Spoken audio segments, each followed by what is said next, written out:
பிரதமர் நரேந்திர மோடி ராமேஸ்வரத்தில் அமைந்துள்ள புதிய தூக்கு பாலத்தை திறந்து வைக்க ராமேஸ்வரத்திற்கு நாளை வரவுள்ள நிலையில் அங்கு நடைபெற்று வரும் முன்னேற்பாடுகள் தொடர்பான விவரங்களுடன் நேரலையில் இணைகிறார் செய்தியாளர் ரகுவரன். ரகுவரன், என்னென்ன முன்னேற்பாடுகள் செய்யப்பட்டிருக்கு, விவரங்களை பதிவு பண்ணலாம்.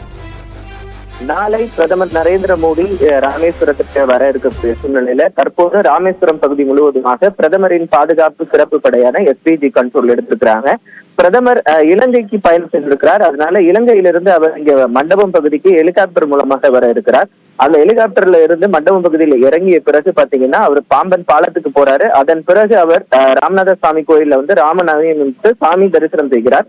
அதன் பிறகு நம்ம தற்போது இந்த இருக்கக்கூடிய பகுதியில இந்த மேடை 15,000 பேர் அமரக்கூடிய வகையில மேடை அமைக்கப்பட்டிருக்கிறது. அந்த பகுதியில மக்களிடம் அவர் பேச இருக்கிறார். இந்த நிலையில பாத்தீங்கன்னா பாம்பன் பாலம் பகுதியில முழுவதுமாகவே, ஏன்னா பிரதமர் அந்த பகுதியில பாலத்துல நின்றுதான் அந்த புதிய பாலம், ஏன்னா சாலை இருக்கக்கூடிய அந்த பாலத்திலிருந்து அந்த தூக்கு பாலத்தை திறந்து வைக்கிறார். அதனால மிகவும் முக்கியத்துவம் வாய்ந்த பகுதியா இருக்கிறதுனால SPG முழுவதுமாக அங்க கண்ட்ரோல் எடுத்து தற்போது அந்த பகுதிகளில் பணிகளை தொடங்கி இருக்கிறாங்க.